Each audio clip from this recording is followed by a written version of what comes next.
আচ্ছা, বিকেল 4টা থেকে কিন্তু বাংলাদেশের কূটনীতিক এবং বাংলাদেশের যারা উপদেষ্টাবৃন্দ তারা কিন্তু একটা প্রীতি ম্যাচ খেলছে জাতীয় স্টেডিয়ামে। সেখান থেকে আমরা সরাসরি আপনাদের একটু ম্যাচটা দেখানোর চেষ্টা করছি। একদম সরাসরি আমরা ম্যাচে চলে গেলাম। হ্যালো। ইতিমধ্যেই কিন্তু বাংলাদেশের উপদেষ্টাবৃন্দ যারা আছেন তারা কিন্তু 2-0 গোলে পিছিয়ে গেছে এবং 3-0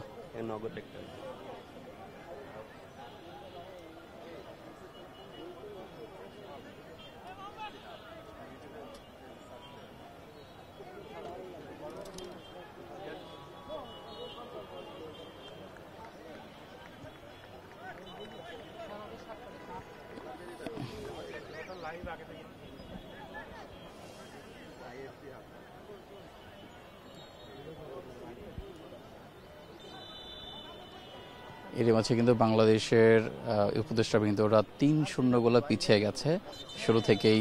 শুরু থেকেই ডমিনেশন করছে কূটনীতিকরা।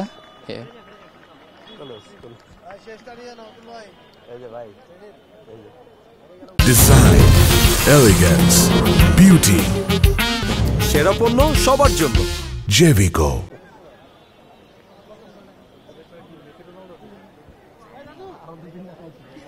এরই মাঝে কিন্তু খেলাও শেষ হয়ে গেছে। শেষ পর্যায়ের দিকে আমরা লাইভে ঢুকেছি এবং এখন দুই দলের যারা আছেন সবাই নিজেদের মধ্যে কর্দমর্দন করে নিচ্ছেন শেষ দিকে এসে। এবং উপদেষ্টা আসিফ মাহমুদ এবং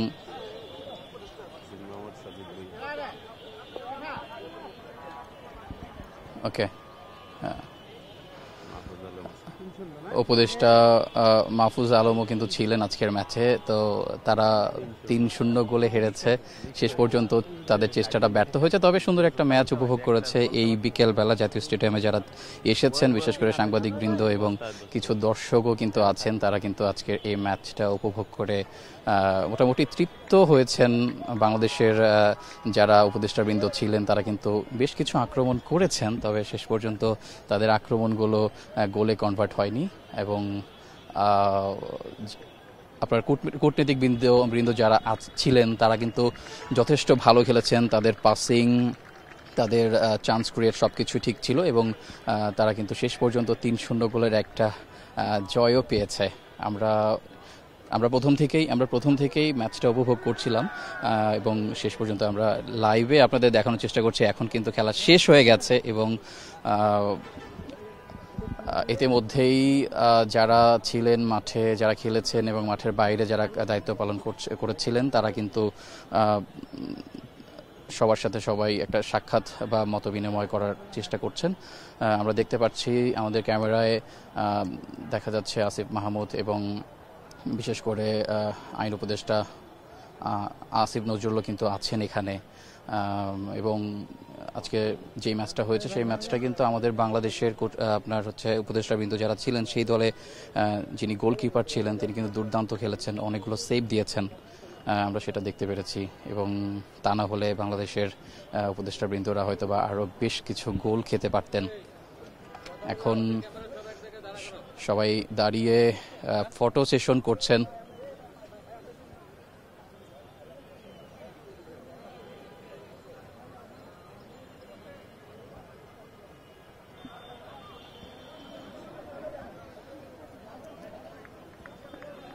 অনেক ব্যস্ততা শেষেও কিন্তু বাংলাদেশের যারা উপদেষ্টা মণ্ডলী আছেন এবং কূটনীতিক তারা কিন্তু খুবই গুরুত্বপূর্ণ কাজকর্মে ব্যস্ত থাকেন। তারা এই যে বিকেল বেলা শনিবার আজকে একটা বন্ধের দিন, এই বন্ধের দিনে যে একটা প্রীতি ম্যাচের আয়োজন করেছেন এবং সুন্দর একটা পরিবেশ দিয়েছেন এবং তারা আনন্দে মেতেছেন, এটা কিন্তু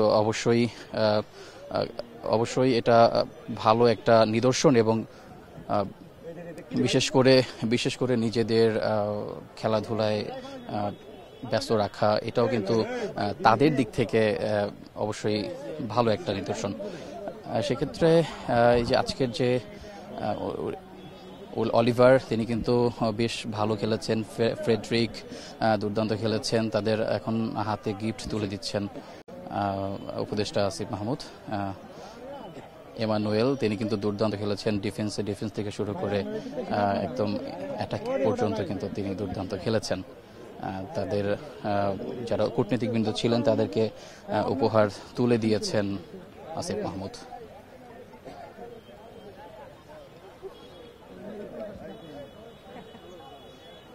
এবং এখন কিন্তু দেখতে পাচ্ছেন যে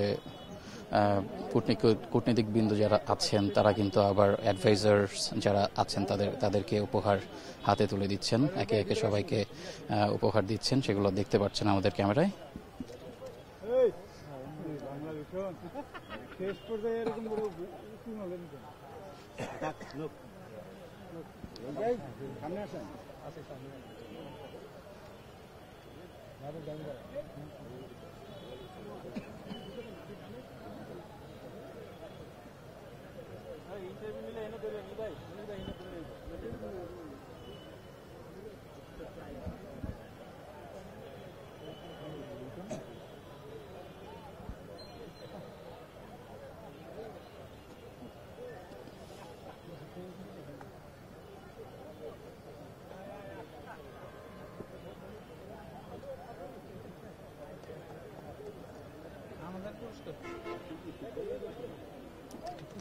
আচ্ছা, পরে দেখো।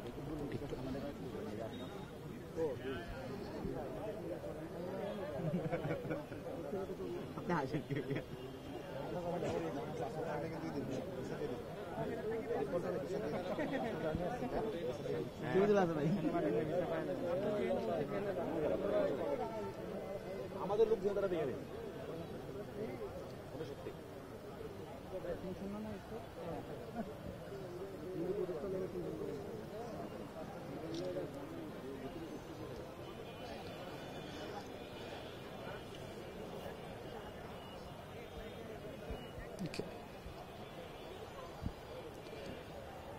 আজকের ম্যাচে বাংলাদেশের বেশ কিছু উপদেষ্টা মণ্ডলী কিন্তু যোগ দিয়েছিলেন। আসিফ নজরুল আইন উপদেষ্টা, তিনি কিন্তু শুরু থেকেই ছিলেন।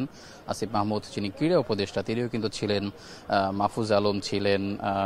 আরও বেশ কিছু উপদেষ্টা এবং উপদেষ্টা মণ্ডলীদের সাথে আরও বেশ কিছু খেলোয়াড়রা আজকে ছিলেন এবং বিভিন্ন দেশের কূটনীতিক যারা ছিলেন আজকে তারাও কিন্তু এসেছিলেন এবং উপভোগ করেছেন নিজেদের খেলা, নিজেরাই উপভোগ করেছেন। আমাদেরকেও আজকে সুন্দর খেলা উপভোগ করতে আমাদেরও উপহার দিয়েছেন ভালো একটা খেলা। এবং এখন কিন্তু দেখতে পাচ্ছেন সবাই মিলে উপহার দেওয়া হয়েছে এবং এই মুহূর্তে ফটো সেশন চলছে। সবাই হাসি খুশি মেজাজে আছেন।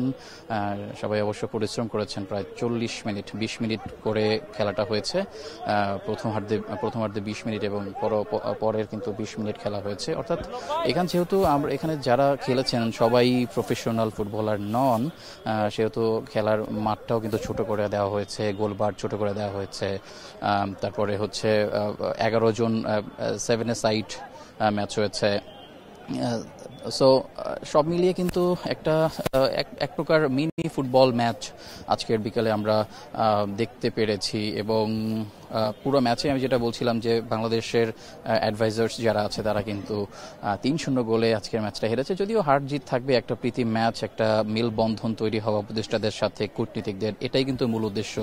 এবং সেই উদ্দেশ্যে এর আগেও কিন্তু আমরা দেখেছিলাম যে জাতীয় স্টেডিয়ামে অ্যাডভাইজার্স গ্রুপ এবং যারা কূটনীতিক আছেন এর আগেও কিন্তু একটা ম্যাচ হয়েছে, আজকে দ্বিতীয় ম্যাচ হলো। তো এরকম যদি ম্যাচ আয়োজন হয় সেক্ষেত্রে অবশ্যই সম্পর্কটা ভালো থাকবে।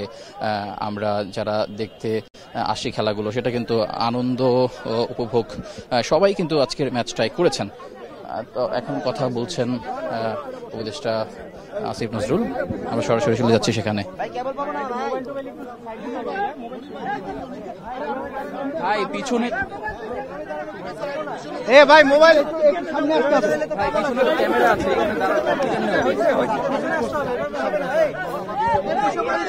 ভাইয়া। বাবু ভাই পিছনে আসেন, আমরা সাইড হই। আমরা সাইড ভাই। আচ্ছা সবাই সাইলেন্ট করুন ভাই, সাইলেন্ট।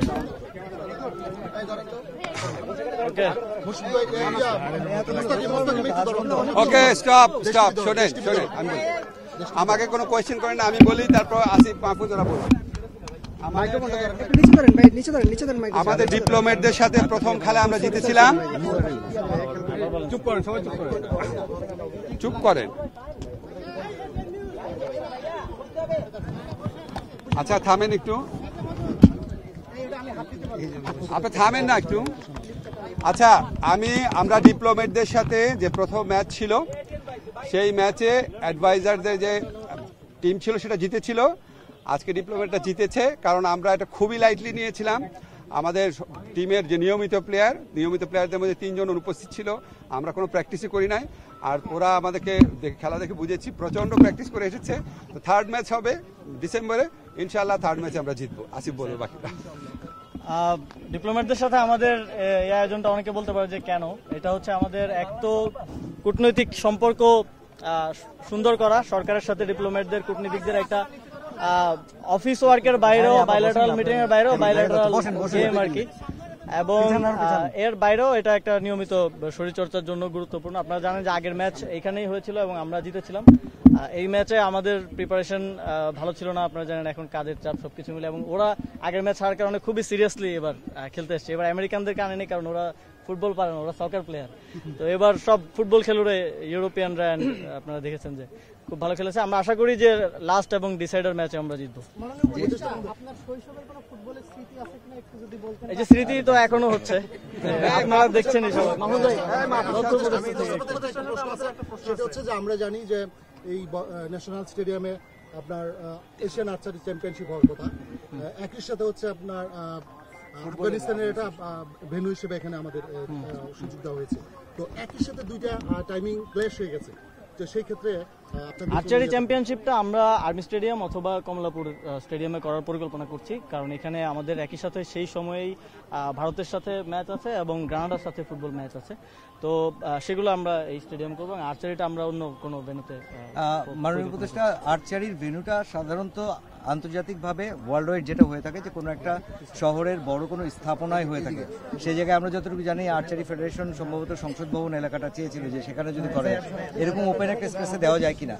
আমরা এটা নিয়ে কাজ করছি, আমরা এখনো সম্ভাব্যতা যাচাই করছি যে কোথায় কোথায় করা যেতে পারে। তো সেটা দেখে বেস্ট পসিবল জায়গাটাতে আমরা করার চেষ্টা করব, যেহেতু এখানে ফুটবল ম্যাচ আছে যে কারণে আমরা এখানে করতে পারছি না, হলে এটাই বেস্ট প্লেস হতো আর কি। মাননীয় উপদেষ্টা, বাফুফের যে কমিটি তার 1 বছর পূর্ণ হয়ে গেছে, গত 1 বছরে কোন কোন কাজগুলো আপনার চোখে লেগেছে এবং কি কি অপূর্ণতা থেকে গেছে যেটা আপনি যদি ওই জায়গায় থাকতেন সেটা আসলে করতেন? আসলে ফুটবল যেই পর্যায়ে ছিল সেখান থেকে 1 বছরে খুব বেশি যাচাই করার আসলে সুযোগ নেই। তারপরেও 1 বছর আগে আমরা কোথায় ছিলাম আর 1 বছর পরে কোথায় আছি, এটা যদি আপনারা একটু রিভিউ করেন তাহলে বুঝতে পারবেন। আমি মনে করি যে বাফুফে এবং যুব ক্রীড়া মন্ত্রণালয়ের সমন্বয়ের মাধ্যমে ফুটবলে আমরা 90s-এর যে ক্রেজ, আর্লি এই সেঞ্চুরির যে আর্লি টাইমের যে ক্রেজ, সেটা আমরা ফিরিয়ে আনতে সক্ষম হয়েছি। এখন গ্যালারি ভর্তি মানুষ থাকে এবং বাইরেও থাকে, ঢুকতে পারে না এরকম অবস্থা ফুটবলে আমরা আনতে পেরেছি। এই দর্শকদের ভালোবাসাটা আমরা ফিরিয়ে আনতে পেরেছি, এবং অবশ্যই খেলাও অনেক উন্নতি হয়েছে বাংলাদেশে। এই একদম উইং থেকে ক্রস, এটা আমরা দেখি নাই আমাদের শৈশবের পরে আর। তো আবার নতুন করে দেখতে পাচ্ছি আমাদের খেলার উন্নয়ন হয়েছে, তবে সাফল্য আসতে এটা সময়ের প্রয়োজন। আপনারা জানেন যে পৃথিবীর যে দেশগুলো এখন ভালো খেলে তারা 10 বছর, 15 বছর, 20 বছর ধরে তাদের ইনফ্রাস্ট্রাকচার ডেভেলপ করছে, তাদের অ্যাডভান্স লেভেল ট্রেনিং দিচ্ছে প্লেয়ারদের, তাদের ওই লেভেলের ইনভেস্টমেন্ট আছে। তো এই সব কিছু না হলে টোটাল ইকোসিস্টেমটা তো ভালো করা রাতারাতি সম্ভব না, তবে 1 বছরে যতটুকু বাফুফে করতে পেরেছে আমি মনে করি এটা তাদের সফলতা। মাননীয় উপদেষ্টা, একটি বিষয় হচ্ছে আর্চারি নিয়ে একটু বলবো, সেটা হচ্ছে আর্চারির এই যে ভেন্যু এখানে হওয়ার কথা সেটা 1 বছর আগে বলা হয়েছিল, এবং এখানে 25টা দেশ আসতেছে।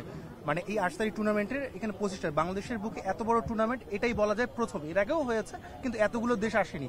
তো এই বড় টুর্নামেন্ট আসলে ন্যাশনাল স্টেডিয়াম বাদে যদি আর্মি স্টেডিয়াম কিংবা অন্য কোথাও যায়, সেক্ষেত্রে এটা আসলে কতটুকু আসলে মানে যুক্তিযুক্ত বা ভালো হবে আসলে? কারণ টঙ্গীতে যেটা আছে সেটা খুবই ছোট জায়গা, আপনারা জানেন, সেখানে একটা এরকম টুর্নামেন্ট আয়োজন করার মতো জায়গা না। তো সেই জায়গা থেকে আপনারা জানেন যে আর্মি স্টেডিয়ামও যথেষ্ট বড় স্টেডিয়াম, এবং সেখানেও যথেষ্ট ম্যানেজ করে রাখা হয় স্টেডিয়াম। আর বেস্ট হতো আমি যেটা বললাম এখানেই করাটা, কিন্তু এখানে আমরা পারছি না, কারণ ফুটবল আপনারা জানেন যে আমরা এখন প্রায়োরিটি একেবারে আছে যে ফুটবলের প্রতি, এবং ওই ম্যাচগুলো ইন্ডিয়ার সাথে এবং গ্রানাডার সাথে একই খুব কাছাকাছি সময়ে 2টা ম্যাচ। তো সেই কারণে আমরা দুঃখজনকভাবে পারছি না এখানে করতে, বাট আমরা সুইটেবল এবং বেস্ট পসিবল প্লেসেই আয়োজন করব। ঠিক আছে, থ্যাংক ইউ।